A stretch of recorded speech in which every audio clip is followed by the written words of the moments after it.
What's up to all my YouTube people? Well, today I got something for y'all. All right.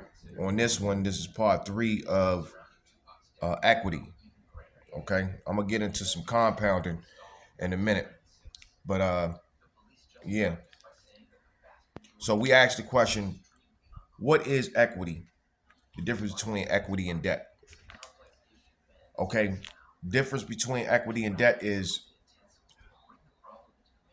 equity finance.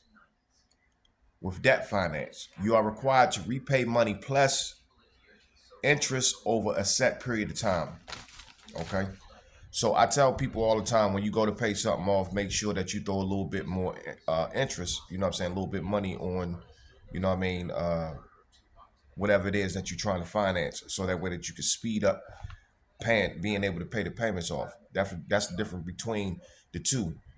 When you are trying to get out of debt, or when you are trying to pay something off, you have to measure how much more interest that you will pay those people, you know what I'm saying, in a long, you know what I'm saying, as far as doing the pre-math. You understand what I'm saying? It ain't no difference than, like, okay, you don't want a 30-year mortgage, so you try to pay the house off, you know what I'm saying, in 10 years or 10 and a half years. You know what I'm saying? By actually making sure that you double up on the payments or whatever, you know, to make sure that you can expediently pay that off and, get it up out of the way. All right. So that's what the equity and debt is. Now, as far as interest is concerned, with interest finance, you are required to pay the money plus interest over a set period of time. But number two, time typically in monthly installments. So you can pay this shit in monthly installments, like people pay car payments and doing all that other stuff. You can go ahead and finance it like that. You understand what I'm saying? But just know that when you are financing something, or you dropping something extra, you know what I'm saying, on that, it's going to take away from other the potential other things that you could do. But if you know what you're doing and you put all your priorities first, you can get that up out the way, and then you could flip your money on the back end. Okay. Number two, time. Typically in monthly installments. Equity finance, on the other hand, this is equity finance on the other hand. Equity finance, on the other hand, carries no repayment obligations. So more money could be channeled into growing your business. Meaning, okay, you're not really actually looking to get paid up front for real, for real. You want to go ahead and take that dollar and put that dollar back into the business for as long as you can. If you was to actually do that and never accept a paycheck or whatever, right? That means that whatever earnings or dividends or profits that you get goes right back into the business, which eventually, if you did this shit 10 years strong, you know that the business would last 30 years long. Okay, so that's what that is. You re-put the money back into the business so the business can function and produce stronger and go harder. All right. Equity finance. Now, I will say this. Another thing too.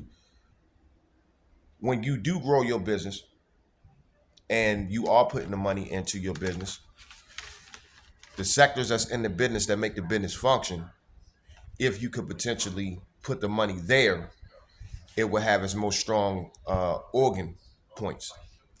All right. So if you make sure that you pay your people for production, motherfuckers will come, you know what I'm saying, and be at work, and they will work and they will produce. All right. So we talk about production and promotion, as far as equity finance. And then when you double up and you make your profits or whatever, right, you take those profits and you put it back, and you make sure that you give your employee raises, so that way that you could optimize on that performance. It's the gift that keeps on giving. This is how you keep a crew, you know what I'm saying, for 10 or 15 years, whether you hustling or whether you running a business or whatever it is that you're doing. You know what I'm saying? You make sure that you take care of your employees, you know what I'm saying, or your business partners, and who you working with and working for. You understand what I'm saying? The smaller the crew, if you got a small crew that got 13 different talents, and they could do more than one job at the same time, then you can go on ahead and you know, you can go in ahead and make sure that they get those monies or whatever. You know what I'm saying? So you have to know where to put the money at.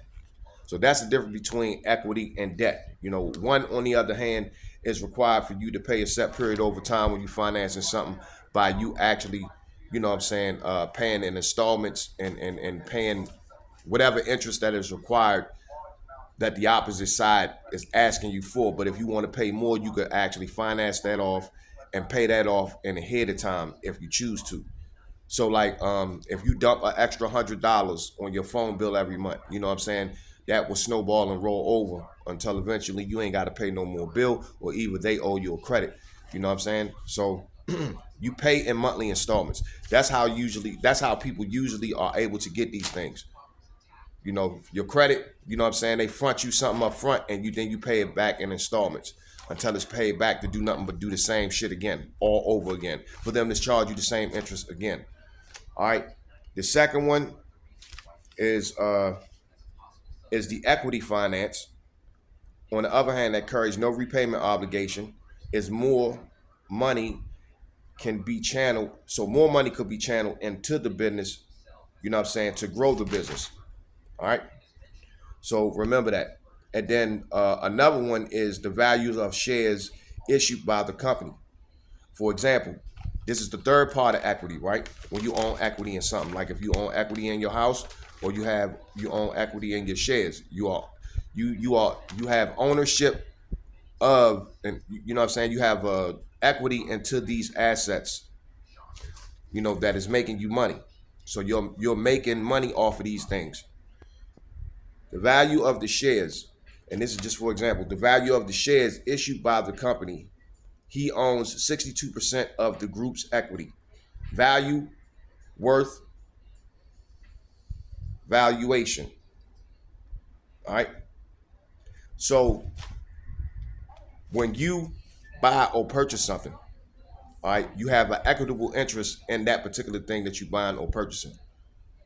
Real estate and all that other shit, just to break it down in simple terms, is nothing but you having built money into this particular thing over time. Usually people store their money into the equity of like their if you buy a building or if you do something, because you could rent it out and you can make residuals off of it.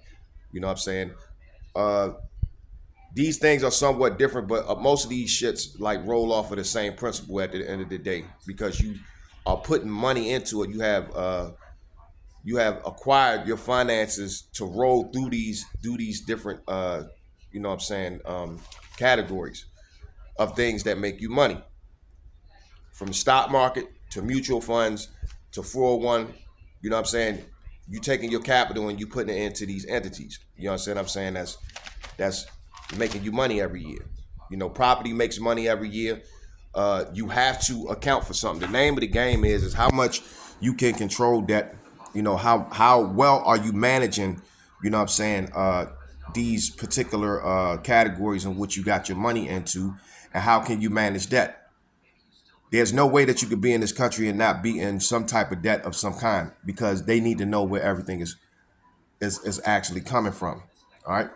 So today's clip is equity and debt, and what is the difference between the two, and what different types of equity, you know what I'm saying, that you have. Okay. So I'm gonna come back with another one. All right. Stay tuned, y'all. This is Lee Majors on how to manage your money. Peace. Another thing too, I wanted to get out of the way. I challenge all people to put all of the shit that I put up on here to the test. A nigga don't have to show you, you know, nothing about nothing. Apply it. You understand what I'm saying? You know, there is a way to get out of debt. You know, you're not gonna be able to do it just like that. It's something that you have to work out of. You understand what I'm saying? I've been bankrupt before. Trust me. And I took the lowest of the low to get out of debt. You understand what I'm saying? And I did it. I paid, you know what I'm saying? I paid a six-figure amount when I went bankrupt and I lost everything, you know, with pennies on the dollar, working two simple ass jobs. You'd be surprised, huh? And then you got people out here, you know what I'm saying, that are six-figure bums, Meaning, you know what I'm saying, they making money, they, you know what I'm saying, they see money and shit, and them niggas is still broke. And it goes to show you, you know, that people priorities, they like to be comfortable. I've never heard a person, you know what I'm saying, who invests their money be broke. You know, your materials, you can be in jail by your materials. I'm gonna leave it at that. You could be, you know what I'm saying, a victim of the shit that you love to do instead of the stuff that you have to do. Remember that. Lee Majors, I'm out. General Commander USF, underground shit.